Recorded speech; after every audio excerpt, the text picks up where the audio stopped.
আসসালামু আলাইকুম, সবাইকে স্বাগতম আমাদের মলাট ফেসবুক পেজ ও ইউটিউব চ্যানেলের পক্ষ থেকে। আমি আছি মোহাম্মদ তানভীর হাসান তোমাদের সাথে। আজকে থেকে আমরা আমাদের 9 চ্যাপ্টারের 9.1 মূলত 9.1 চ্যাপ্টারের অধ্যায় ভিত্তিক গণিতগুলো করা শুরু করব। কারণ পূর্ববর্তী ক্লাসগুলোতে আমরা এই অধ্যায় নির্ভরশীল যতগুলো আমাদের সূত্র ছিল অথবা বোঝার মতো থিওরি ছিল সেগুলো আমরা বুঝে আসছি। যেহেতু আশা করি তোমরা সবাই ক্লাসগুলো দেখেছো, যারা এখনো পর্যন্ত দেখোনি আমাদের ইউটিউব প্লেলিস্ট থেকে অথবা আমাদের ফেসবুক পেজের ভিডিওগুলো স্ক্রল করলে পুরোনো ভিডিওগুলো পেয়ে যাবে আশা করি। তো আসো আমরা আমাদের আজকের নতুন অধ্যায় ভিত্তিক গণিতগুলো শুরু করি। আজকে আমরা শুরু করবো আমাদের 9.1 অধ্যায়ের দ্বিতীয় গণিতটা। সাইন থিটা সমান সমান 3/4 হলে এ কোণের অন্যান্য অনুপাতগুলো বের করো। আচ্ছা, আমরা কিন্তু সূত্র শেখার সময় থিটা শিখছিলাম। থিটার পরিবর্তে এখানে এও থাকতে পারে, বিও থাকতে পারে, ডিও থাকতে পারে, কোনো সমস্যা নেই। আলটিমেটলি এই জিনিসটা আমাদের মিন করবে কোণের মানকে। আশা করি আমরা এটা বুঝতে পারছি। আসো আমরা অঙ্কটা শুরু করি। আচ্ছা, তাহলে আমাদের শুরুতে দেওয়া আছে কি, সাইন থিটা সমান সমান দেওয়া আছে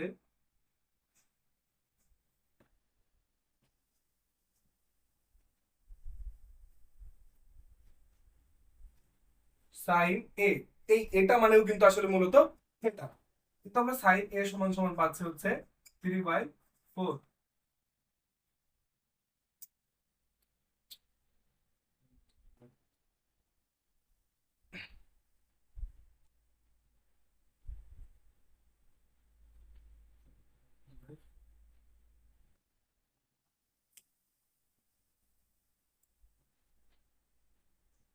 তো আমরা আমাদের পূর্ববর্তী ক্লাসগুলো থেকে দেখছি আমরা এগুলো আসলে সবগুলোই আহ সমকোণী ত্রিভুজ ভিত্তিক করবো আসলে।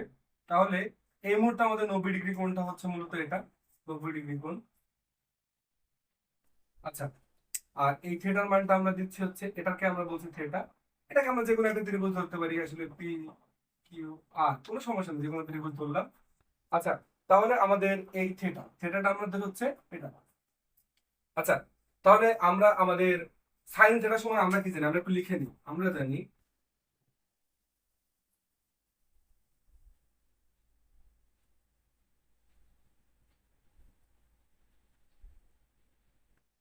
সাইন থিটা সমান সমান, আমরা একটা ছন্দ শিখছিলাম সাগরের লবণ নদী। সাইন থিটা সূত্রটা ছিল সাইন থিটা সমান সমান লম্ব ভাগ অতিভুজ।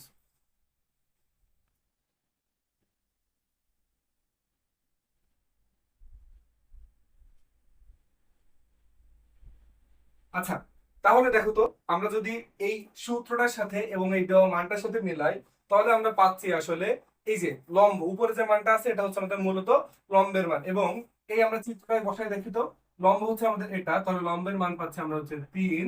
অতিভুজ মানে এই নিচে আছে 4, যেহেতু তাহলে অতিভুজের মান হবে আমাদের অবশ্যই 4। অতিভুজের মান হচ্ছে আমাদের 4। আচ্ছা, তাহলে আমরা কিন্তু আমাদের একটা ক্লাস থেকে পিথাগোরাসের একটা সূত্র শিখছিলাম। আমরা কি জানি বলতো, আমরা আরো একটা সূত্র জানি। আমরা জানি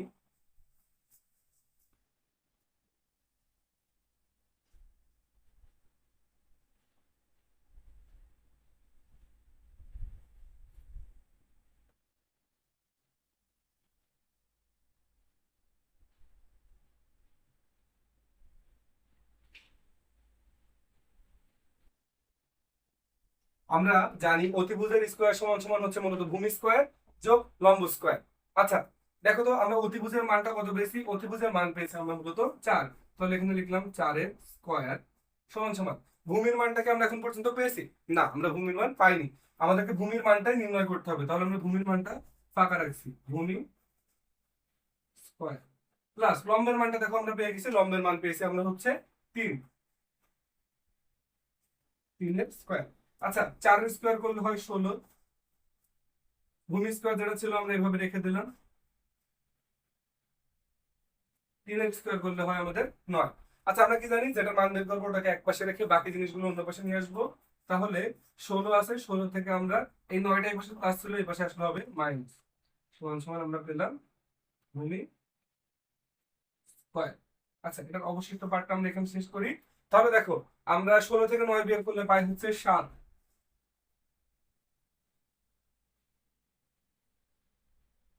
আচ্ছা, আমরা এখান থেকে কিন্তু ভূমি স্কোয়ারের মান পেয়েছি। আমাদের প্রয়োজন হচ্ছে শুধুমাত্র ভূমির মান। আমরা কি জানি, কোনো কিছুর স্কোয়ার মান থাকলে সেটাকে স্কোয়ার ভিন মানে আনতে গেলে দুই পক্ষকেই রুট করে দিতে হয়, রুট অথবা বর্গমূল। আচ্ছা, আমরা সেটাই করবো, উভয় পক্ষকে বর্গমূল করে দিয়ে পাই। আচ্ছা, বর্গমূল করলে কি হয়? √7 সমান সমান হচ্ছে আসলে √ ভূমি স্কয়ার। আচ্ছা, এটা আর এটা কেটে যায়, তাহলে আসলে আমরা √7 সমান সমান পাই ভূমির মান। তাহলে এই ম্যাথ করে আমরা কি পেলাম? আমাদের ভূমির মানটা হচ্ছে মূলত √7। এবং তোমাদের এই ম্যাথটা যদি পরীক্ষাতে আসে, অবশ্যই এটা করার সময় তোমাদেরকে এই চিত্রটা এক পাশে আঁকতে হবে এবং এখান থেকে ম্যাথ শুরু করে সিরিয়াল বাই সিরিয়াল লিখতে হবে। আমার জায়গায় শর্ট পড়ছে, এই কারণে আমি এই পার্টটুকু এই পাশে লিখলাম। আচ্ছা, এই ম্যাথ থেকে আমরা আসলে আমাদের ভূমির মানটা পেয়ে গেলাম এবং যে এই ভূমির মানটা আমরা এখানে বসিয়ে দিলাম। এবং আমাদের কি বলছে যে এ কোণের অন্যান্য ত্রিকোণমিতিক কোণবাদগুলো বের করতে হবে। আচ্ছা, আসো আমরা পরবর্তী পার্ট থেকে দেখি এই কোণের অন্যান্য ত্রিকোণমিতিক অনুপাতগুলো কি আসে। দেখো, এ কোণের সাইনের যে অনুপাতটা, এই কোণের ত্রিকোণমিতিক সাইনের যে মানটা, সেটা তো আমাদের প্রশ্নে দেওয়া আছে। এবং ওখান থেকে আমরা কিন্তু আমাদের সরি চিত্রটা মুছে ফেলতে আসলে, তো এখান থেকে আমরা আসলে এই যে এটার মান পেলাম, এটাকে আমরা পি কিউ আর ধরছিলাম, এটা আমাদের 90 ডিগ্রি। এটার মান পেয়েছিলাম, লম্বের মান পেয়েছিলাম 3, এটার মান পেয়েছিলাম অতিভুজের মান 4, এবং ভূমির মান আমরা পেয়েছিলাম √7। আচ্ছা, আসো তাহলে এ কোণের অন্যান্য ত্রিকোণমিতিক অনুপাত গুলো হচ্ছে সাইন থিটা, তো আমাদের দেওয়া আছে sine A, cos theta, tan theta,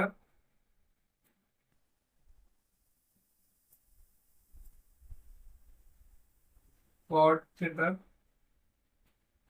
sec theta, cosec. আচ্ছা দেখো, সাইনের মানটা আমাদের শুরুতে দেওয়া আছে, এটা হচ্ছে 3/4। আচ্ছা, এটাকে আমরা একটু এখানে লিখে নিই। সাইন সমান আমরা কি জানি? লম্ব ভাগ প্রতিভুজ। সবগুলো সূত্রগুলো আমরা বাতিল পেলাম। আচ্ছা, কস থিটা সমান আমরা জানি কি? কবরে ভূত প্রতি, তার মানে হচ্ছে ভূমি বাই প্রতিভুজ। আচ্ছা, ট্যান থিটা সমান আমরা কি জানি? 13 লম্বা ভূত, তার মানে হচ্ছে লম্ব ভাগ ভূমি। আচ্ছা, আমরা কি জানি? সাইনের উল্টা হচ্ছে কোসেক, তাহলে কোসেক সমান হবে অতি ভাগ লম্ব।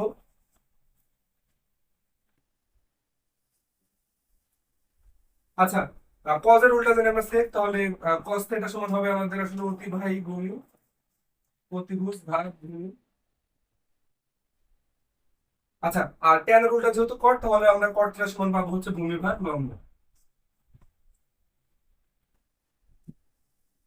দেখো, আমরা কিন্তু আমাদের এই যে সমকোণী ত্রিভুজে আমাদের লম্ব, ভূমি এবং অতিভুজের মানটা পেয়ে গেছি। এই সূত্র অনুসারে এগুলো বসিয়ে দিলে আমাদের মূল উত্তরটা চলে আসবে। আচ্ছা, সাইনের এটা যদি আমাদের প্রশ্নে দেওয়া আছে, তারপরে আমরা আমাদের চিত্র থেকে দেখি লম্বের মান কত? আমাদের 3, আমাদের অতিভুজের মান হচ্ছে 4। আচ্ছা, কস থিটা, ভূমির মান কত? ভূমির মান পেয়েছি আমরা √7, অতিভুজের মান পেয়েছি আমরা হচ্ছে 4। আচ্ছা, ট্যান থিটা আমরা লম্বের মান পেয়েছি হচ্ছে মূলত, লম্বের মান পেয়েছি 3 এবং ভূমির মান পেয়েছি √7। আচ্ছা, কট থিটাই সমান আমরা পেয়েছি হচ্ছে ভূমি ভাগ অতিভুজ। ভূমি কত? ভূমি হচ্ছে √7, অতিভুজ হচ্ছে আমাদের 4। সেক থিটায় দেখো আমরা অতিভুজ সমান পেয়েছি আসলে 4, ভূমি সমান পেয়েছি √7। আচ্ছা, কোসেক থিটায় দেখো অতিভুজ সমান আমরা পেয়েছি 4, লম্ব সমান পেয়েছি আমরা 3। তাহলে আমাদের মূল উত্তরটা হচ্ছে এই যে থিটা কোণের অন্যান্য ত্রিকোণমিতিক অনুপাত। অন্যান্য ত্রিকোণমিতিক অনুপাত কোনগুলো? Cos theta, tan theta, cot theta, sec theta, cosec theta. সেগুলোর মান আমরা সুন্দরভাবে বের করতে পেরেছি এবং এটাই আমাদের ফাইনাল অ্যান্সার। আশা করি তোমরা সকলেই আমাদের আজকের ক্লাসে বুঝতে পেরেছো। কারোর কোনো সমস্যা থাকলে অবশ্যই কমেন্ট সেকশনে জানাবা। ভিডিওটা ভালো লাগলে অবশ্যই একটি লাইক, শেয়ার বা সাবস্ক্রাইব করে আমাদের সাথে থাকবে। ধন্যবাদ সবাইকে। আমাদের পরবর্তী ক্লাসে তোমাদের সাথে আবার দেখা হবে। আল্লাহ হাফেজ।